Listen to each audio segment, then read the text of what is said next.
30 वर्षीय प्रभाकर हैं दिल्ली से। सर नमस्ते। इतिहास है कि ईस्ट इंडिया कंपनी के कारण हमने बहुत गुलामी झेली। आज अनेक विदेशी कंपनियां हैं बाज़ार में, क्या वे भी गुलाम बना रही हैं हमें? आर्थिक पक्ष तो एक तरफ है, मैं आपसे समझना चाहता हूं कि इन कंपनियों का हम पर मानसिक और सांस्कृतिक रूप से क्या असर पड़ता है। प्रभाकर कह रहे हैं कि बाज़ार में, भारत में आज अनेक विदेशी कंपनियां हैं, इनका भारतीयों पर, देश पर मानसिक और सांस्कृतिक रूप से क्या असर पड़ता है। आर्थिक पक्ष की बात नहीं करना चाहते हैं, ठीक है, आर्थिक पक्ष की बात नहीं करेंगे। समझते हैं प्रभाकर। देखो, किसी भी चीज के बिकने के लिए 2-3 शर्तें हैं। एक तो ये कि वो चीज निर्मित, पैदा करने वाला, उत्पादन करने वाला कोई होना चाहिए, है ना। उस चीज को पैदा करने वाला कोई होना चाहिए, ये तो पहली बात हुई। ये सब बहुत सीधी सादी बातें हैं, बस मैं उनको दोहरा रहा हूं। दूसरी बात, उस चीज के बिकने के लिए कोई बाजार, मार्केट होना चाहिए, है ना।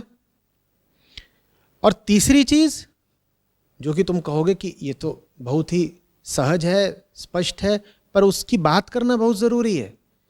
तुम्हारे सवाल का जवाब उस तीसरी चीज में ही छुपा हुआ है प्रभाकर। तीसरी चीज है, उसका खरीदार होना चाहिए। पदार्थ होना चाहिए, वस्तु होनी चाहिए, बाजार होना चाहिए और खरीदार होना चाहिए।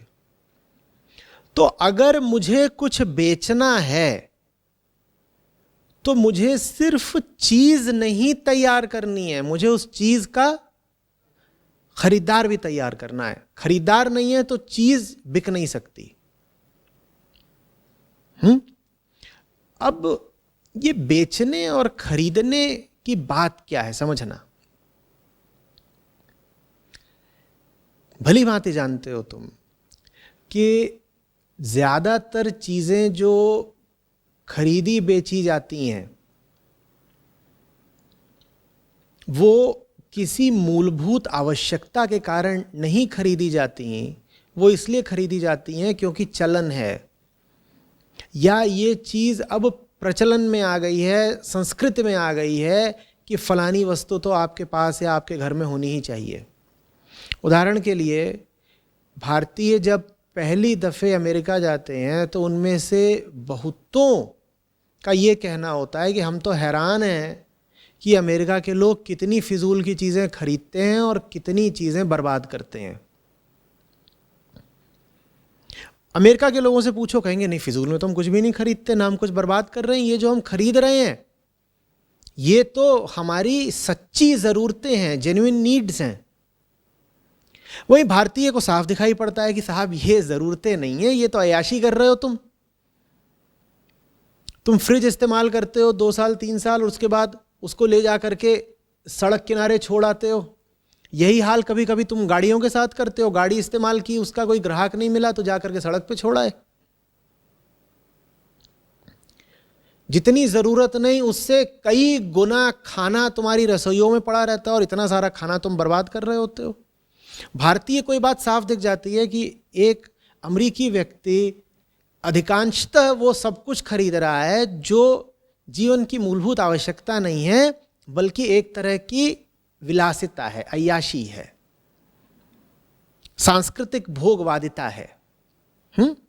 लेकिन उस भारतीय व्यक्ति को यही बात अपने घर में, अपनी खरीदारी में नहीं दिखाई देगी कि वो खुद भी बहुत सारी ऐसी चीजें खरीद रहा होगा। शायद अगर किसी गरीब मुल्क से कोई भारत आए तो वो भारतीयों को लेकर के ठीक वही टिप्पणी करेगा जो भारतीय अमेरिकियों को लेकर करते हैं। तो हम खरीदारी जो कुछ भी करते हैं वो आम तौर पर इसलिए नहीं होती कि हमें वाकई उस चीज़ की ज़रूरत है, वो हम इसलिए खरीदते हैं क्योंकि हमारे आसपास का माहौल, पूरी संस्कृति, पूरा चाल चलन ऐसा हो गया है कि हम में ये बात रच बस गई है, खून में बहने लगी है कि इतनी चीज़ें तो होनी चाहिए, ये तो होना ही चाहिए, ये नहीं होगा तो काम कैसे चलेगा, ये नहीं होगा तो जिएंगे कैसे। समझ में आ रही बात? तो इसका मतलब यह है कि तुम कौन सी चीज जीवन के लिए आवश्यक समझते हो, तुम कौन सी चीज बाजार से खरीदने भागते हो, इसका तुम्हारी असली जरूरतों से कम ताल्लुक है और तुम्हारे समाज की संस्कृति से ज्यादा ताल्लुक है। समझना, क्योंकि तुम जो चीजें खरीद रहे हो इसलिए नहीं खरीद रहे कि वो तुम्हें चाहिए, वो तुम इसलिए खरीद रहे हो क्योंकि वो तुम्हारे आसपास की हवा में, माहौल में, एनवायरनमेंट और कल्चर में बात आ गई है कि ये चीज तो साहब होनी ही चाहिए। माने तुमसे कौन खरीदवा रहा है कोई भी चीज? तुम्हारा माहौल, तुम्हारी संस्कृति। अमेरिका की संस्कृति बिल्कुल ही भोगवादी है, कंजम्पशन सेंट्रिक है, तो वो उनसे बहुत कुछ खरीदवा देती है। भारतीय तो उसका 2% भी नहीं खरीदते क्योंकि भारत की संस्कृति अभी उतनी भोगवादी नहीं हुई है। पर भारत में भी जगह जगह में अंतर है। तुम गुड़गांव की संस्कृति देख लो, बेंगलोर की देख लो, और तुम छोटे गांव कस्बों की संस्कृति देख लो, तो वहां तुमको कंजम्पशन के, भोग के स्तरों में बहुत अंतर दिखाई देगा। वो जो अंतर है वो अंतर आ रहा है उस जगह की संस्कृति से। तो माने मैं खरीदता हूं संस्कृति के वशीभूत होकर। यह बात बेचने वाले को पता है, ये बात बेचने वाले को पता है कि खरीदारी यूं ही नहीं हो जाएगी जनाब। अगर आप चाहते हैं कि किसी क्षेत्र में आपका माल बिके तो आपको उस जगह की संस्कृति को ऐसा करना पड़ेगा कि लोग खरीदारी में और ज्यादा उत्सुक और लोलुप होते जाएं। बात आ रही है? ये बात बेचने वाला, निर्माता, विक्रेता जानता है कि चीज सिर्फ इसलिए नहीं बिकती कि वो चीज अच्छी है। सिर्फ चीज तुम बाजार में ले आके रख दोगे वो बिकेगी ही नहीं। वो चीज तब बिकती है जब उस चीज को खरीदने का एक माहौल, एक कल्चर तैयार कर दिया जाए, फिर वो चीज बिकती है। तो अब अगर मैं कोई उत्पादक हूं, मैन्युफैक्चरर हूं या विक्रेता, सेलर हूं, और मैं भारत के बाजार में आया हूं और मुझे अपनी चीज बेचनी है, तो मुझे क्या करना पड़ेगा? मेरी मजबूरी क्या है? मुझे भारत में इस तरह की संस्कृति बनानी पड़ेगी कि लोग और ज्यादा खरीदने के लिए उत्सुक हो जाएं। तो जो दुकानदार है, जो उद्योगपति है, जो विक्रेता है, ये उसके लिए बहुत आवश्यक हो जाता है कि वो जिस बाजार में मौजूद है, जिस जगह पर मौजूद है, जिस देश में मौजूद है, उस जगह की संस्कृति को बिल्कुल भोगवादी बना दे, बदल के रख दे। क्योंकि अगर संस्कृति को प्रभावित नहीं किया तो माल बिकेगा नहीं। अब समझो कि विदेशी कंपनियों का इस पूरी बातचीत में क्या स्थान है। वो कहां से आ रही हैं? विदेश से आ रही हैं। उनके पास माल क्या है जो अभी तक कहां बिकता था? उनके देशों में बिकता था। भारत की संस्कृति में वो माल या तो आवश्यक नहीं समझा जाता है या उसकी आवश्यकता थी भी तो बहुत कम। अब वो माल जिस जगह पर बिकता था उस जगह की संस्कृति के हिसाब से बिकता था। ठीक है ना? समझ रहे हो बात को? वो बड़ी कंपनियां हैं, ये बहुराष्ट्रीय कंपनियां हैं, तभी तो भारत आ पाई, छोटी मोटी कंपनी नहीं है, ये बहुराष्ट्रीय कंपनी है। तो इसका मतलब ये है कि इसका जो गृह राज्य है, जो इसकी जो होम कंट्री है, वहां पर ये बड़ी गहराई से स्थापित है और वहां पर ये अपना माल खूब बेच रही है। वहां पर इसका माल बिक रहा है। इसका मतलब इसका माल उस जगह की संस्कृति से मेल खाता है। वो माल वहां इसलिए बिक रहा है उसके देश में क्योंकि वो माल उस जगह की संस्कृति से मेल खाता है। वही माल अगर भारत में बिके तो इसके लिए जरूरी क्या है कि भारत की संस्कृति भी कैसी हो जाए, जैसी उसके देश की है। तो वो कंपनी जब भारत में आएगी तो पहला काम यह करेगी कि भारत की संस्कृति को तोड़ मरोड़ करके अपने देश की संस्कृति ऐसा बना ले ताकि भारतीय भी खरीदने के वैसे ही फैसले करने लगे जैसे कि उसके देश के लोग करते हैं। भाई भारतीयों के फैसले कुछ भी खरीदने के, कंज्यूम करने के, भोग करने के तभी तो बनेंगे ना जब भारतीयों का मन भी वैसा हो जाए जैसा उसके देश का है। तो इसीलिए जब से अर्थव्यवस्था को खोला गया है 90 के दशक की शुरुआत से, तब से तुम पा रहे हो कि भारत में दो चीजें एक साथ हुई हैं। सिर्फ इतना ही नहीं हुआ है कि बाजार खुल गया है, सिर्फ इतना ही नहीं हुआ है कि एफडीआई बढ़ गया है भारत में, इतना ही नहीं हुआ है कि फॉरेन टेक्नोलॉजी आ गई है। बड़ी बड़ी जो कंपनियां हैं उनके दफ्तर तुमको अब गुड़गांव में और बेंगलोर वगैरह में दिखाई देने लग गए हैं। भारत की संस्कृति बदली है, भारत की संस्कृति बदली, क्योंकि संस्कृति बदले बिना माल बिकेगा नहीं। तो इसीलिए जो तुम्हारे देश में बाहर से आ रहा है अपना माल बेचने के लिए, उसको सिर्फ व्यापारी मत समझ लेना, वो एक तरह का मिशनरी है, और उसके लिए मिशनरी होना जरूरी है। जब तक वो तुम्हारा कल्चर नहीं बदलता तब तक वो तुम्हारे देश में अपना माल बेचकर मुनाफा नहीं कमा सकता है। तुम्हारा सांस्कृतिक कन्वर्जन करना उसके लिए बहुत जरूरी है, नहीं तो उसका माल नहीं बिकेगा। समझ में आ रही है बात?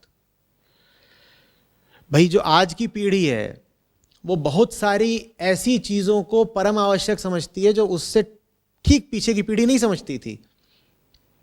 ये कैसे हो गया? उनको वो चीजें चाहिए कि ये चीज तो होनी चाहिए, ये चीज तो होनी चाहिए। ये कैसे हो गया? ये ऐसे ही हो गया ना कि इस पीढ़ी को उन चीजों की लत लगाई गई है। इस पीढ़ी पर एक सांस्कृतिक प्रभाव, एक कल्चरल इन्फ्लुएंस डाला गया है विज्ञापनों के माध्यम से, स्पॉन्सरशिप्स के माध्यम से, तमाम और तरीकों से इस पीढ़ी को इंडोक्ट्रिनेट किया गया है। इस पीढ़ी को भारतीय संस्कृति से ही दूर करा गया है, क्योंकि भारतीय संस्कृति भोगवादी संस्कृति नहीं है। जब भारतीय संस्कृति भोगवादी है ही नहीं तो तुम यहां भोगने के लिए अपना माल बेच ही नहीं पाओगे। बहुराष्ट्रीय कंपनियों का माल यहां बिके, इसके लिए जरूरी है कि भारतीय संस्कृति को बर्बाद किया जाए। फिर से कह रहा हूं, गौर करो इस बात पर कि 90 के दशक से भारत में न सिर्फ एफडीआई आया है, बल्कि भारत की पूरी संस्कृति भी बहुत तेजी से बदली है। ये दोनों बातें आपस में बहुत गहरा संबंध रखती हैं। भारत की फिल्में बदल गई भाई, और फिल्में तुम अच्छे तरीके से जानते हो कि संस्कृति को प्रभावित भी करती हैं और संस्कृति का प्रतिबिंब भी होती हैं। भारत का संगीत बदल गया। मैं यहां तक कह सकता हूं कि भारतीयों की धर्म परायणता भी बदल गई। सांस्कृतिक ही नहीं, धार्मिक तौर पर भी भारत वो नहीं रह गया जो कभी हुआ करता था। आज से 20 साल पहले भी जैसा भारत था वैसा नहीं रह गया अब। और इस बात का बहुत बड़ा संबंध बाजार से है। हम सोचते हैं यही बहुत बड़ी बात हो गई कि विदेशों की बड़ी बड़ी कंपनियां यहां आ गई, उनके शोरूम खुल गए और उनके उच्च स्तरीय उत्पाद हमको मिलने लग गए। आहा, लेदर के कैसे जबरदस्त बैग हैं, विदेशी आलू चिप्स खाने को मिल रहे हैं, और तमाम इस तरह की चीजें, विदेशी गाड़ियों में बैठने को मिल रहा है। सिर्फ इतना ही नहीं बदला है, बाहर सिर्फ बाजार का माल नहीं बदला है, आदमी के भीतर बहुत कुछ बदल गया। बाहर का माल आप खरीदोगे नहीं जब तक आपके भीतर बहुत कुछ बदल न दिया जाए।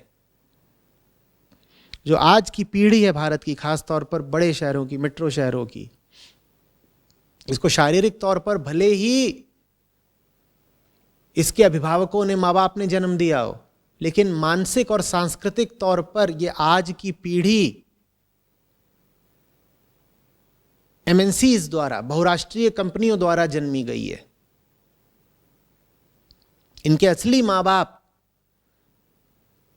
वो लोग हैं जो इन कंपनियों के आका हैं, जो विदेशों में बैठे हुए हैं।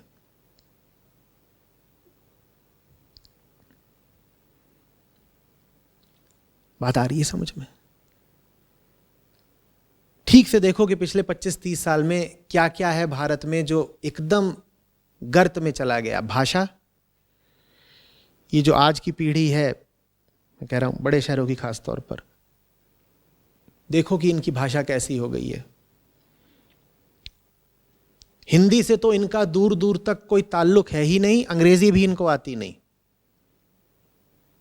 हाँ, स्लैंग आता है इनको, मैन और ब्रो करते हैं ये।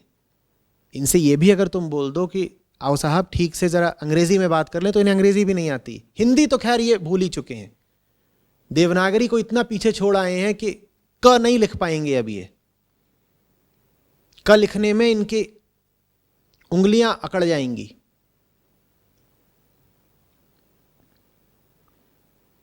भाषा गई, और भाषा संस्कृति का एक बहुत मजबूत स्तंभ होती है। भाषा गई, संस्कृति कहां बचेगी? भाषा गई नहीं है, भाषा को रवाना किया गया है, भाषा को जानबूझ के बर्बाद किया गया है।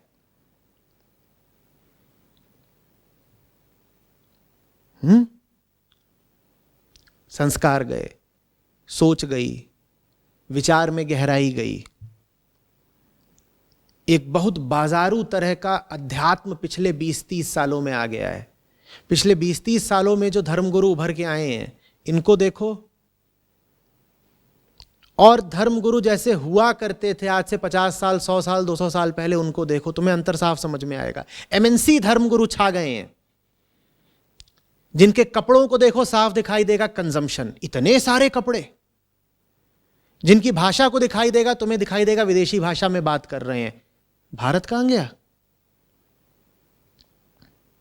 जिनके मूल्यों को देखो, तुम्हें साफ दिखाई देगा कि ये मूल्य ही भोगवादी मूल्य हैं। वो त्याग की बात ही नहीं करते, वो बात ही करते हैं कि जीवन को और ज्यादा कैसे भोगा जा सकता है। उनकी सारी शिक्षा ही यही है कि और सुख कैसे पाएं, और बेहतर अनुभव कैसे पाएं जीवन में। भाषा गई, बोली गई, लिपि गई, अध्यात्म गया, विचार गए, कविता गई। कवि कितने बचे हैं बताओ? क्योंकि कविता का और बाजार का कोई मेल नहीं होता ना। कहां है इलस्ट्रेटेड वीकली? धर्मयुग कहां है? कादंबिनी कितने लोग पढ़ रहे हैं? आज की पीढ़ी को ये शब्द ही बड़े बेगाने अटपटे लग रहे होंगे, कौन सी बात कर रहे हैं ये। मैं जिन पत्र पत्रिकाओं की बात कर रहा हूं, ये आज से 30 साल पहले तक प्रचलित संस्कृति, जनसाधारण में संस्कृति को फैलाने वाले स्रोत हुआ करते थे। ये सब बंद हो गए। फिल्में देखो कैसी बन रही हैं, संगीत की भी मैंने भी बात करी। संगीत कैसा हो गया? तबला कहां गया? पहले फिल्मी संगीत में बांसुरी भी होती थी, तबला भी होता था, सितार भी होती थी, वीणा भी होती थी। कहां है सितार और कहां है संतूर? सुनाओ। एक नए तरीके का संगीत आ गया, इलेक्ट्रॉनिक फ्यूजन, न जाने क्या क्या। मौसिकी कहां गई? मेलोडी कहां गई? रस माधुर्य कहां गया? शास्त्रीयता कहां गई? और बोल देखो गीतों के कैसे हो गए। इन सब बातों का ताल्लुक बाजारवाद से है। इन सब बातों का ताल्लुक पैसे से है। पैसा बहुत ताकतवर होता है, और जो विदेशी कंपनियां भारत में आ रही हैं, इनके पास बहुत पैसा है, इन्होंने सब खरीद लिया, सब खरीद लिया, और हर खरीदी हुई चीज को तोड़ मरोड़ कर विकृत कर दिया। और हम पलक पावड़े बिछा के इनका स्वागत करते रह गए, यही करते रह गए कि पधारो हमारे देश। और हमारे बड़े भाग जो आप बेंगलोर पधारे, आइए आइए अपना कारखाना खोलिए। भारतीय बिल्कुल लार बहाए बैठे हैं कि आप जो चमड़े की बेल्ट बनाएंगे और जो जीन्स बनाएंगे उसको पहनेंगे। और आपकी विदेशी बाइक खरीदने के लिए देश का नौजवान बिल्कुल दंडवत लेता हुआ है, आप आइए, दीजिए अपनी बाइक्स दीजिए, विदेशी बाइकें चाहिए। हम यही सोचते रह गए कि उनके आगमन से हमारी जिंदगी बेहतर हो रही है। हम यही सोचते रह गए वो आ रहे हैं तो और अच्छी चीजें मिलेंगी, और अच्छे वस्तुएं मिलेंगी, बेहतर मैन्युफैक्चर्ड गुड्स मिलेंगे। हम भूल गए कि वो हमें सिर्फ मैन्युफैक्चर्ड गुड्स देने नहीं आए हैं, वो हमसे हमारी बोली, हमारी भाषा, हमारी संस्कृति, हमारा अतीत, हमारी जिंदगी, हमारा अध्यात्म, यहाँ तक कि हमारा धर्म छीनने आए हैं। हम बिल्कुल भूल गए। हमें लगा यहाँ तो बात सिर्फ बाजार में खरीदी बेची जा रही चीजों की है। नहीं साहब, बात बहुत आगे की है।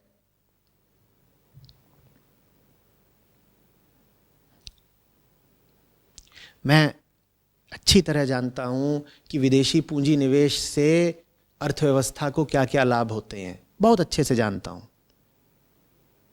लेकिन मैं ये भी जानता हूं कि किसी भी तरीके के आर्थिक फायदे से बहुत बड़ा होता है सांस्कृतिक नुकसान।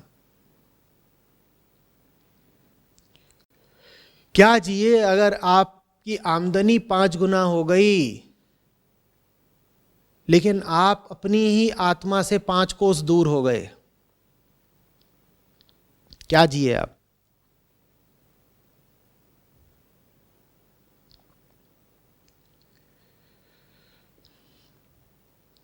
बहुत टेक्नोलॉजी होगी आपके पास आज, 4 गीत भी ऐसे क्यों नहीं निकल के आ रहे जो कालातीत हों, कालजयी हों? आज भी जिन लोगों को गहरे गाने सुनने होते हैं वो पुराने गाने ही क्यों सुनते हैं? आपको बात नहीं समझ में आ रही? और जिसको आप कहते हैं ना पुराना गाना, उसका अंतिम बिंदु है सन 1990, और थोड़ा और पीछे जाएं तो शायद सन 1980। उसके बाद से 1000 में से 1-2 ही गीत होंगे जिनमें हार्दिकता है, जिनमें आत्मा है। नहीं तो बस वासना है, हवस है, और जैसे बाजार में माल बिकता है वैसे ही जिस्म खरीदने की और बेचने की जंगली कोशिश है।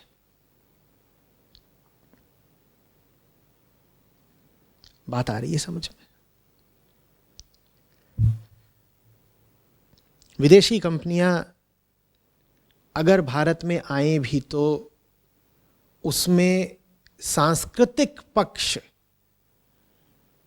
में क्या हानि लाभ हो रहा है, इस बात को बहुत महत्व दिया जाना चाहिए। नीति निर्धारकों ने शायद इस बात को कोई तवज्जो दी ही नहीं। उन्होंने बस इतनी गणना करी कि फलानी कंपनी आएगी तो हमको आर्थिक फायदा या आर्थिक नुकसान कितना होगा। इस बात का निर्धारण ही नहीं करा कि सांस्कृतिक फायदा और सांस्कृतिक नुकसान कितना है, क्या प्रभाव पड़ेगा। वो इसलिए क्योंकि जो नीतियों का निर्धारण कर रहे हैं वो खुद ही अनाड़ी थे। संस्कृति की उनको ही क्या समझ थी।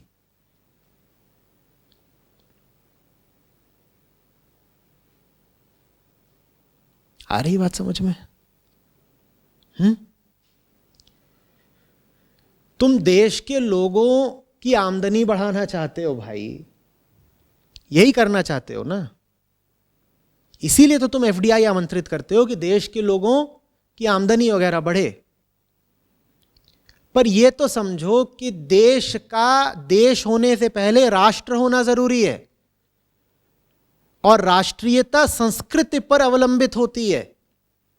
तुम देश के लोगों की आमदनी बढ़ा के क्या करोगे अगर राष्ट्र ही नहीं बचेगा? तो आमदनी बढ़ा के क्या करोगे?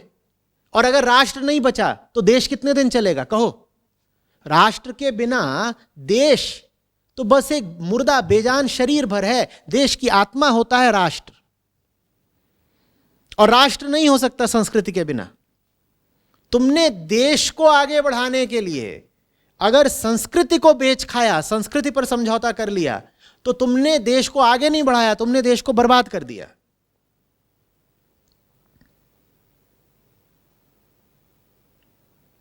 आ रही है कुछ बात समझ में?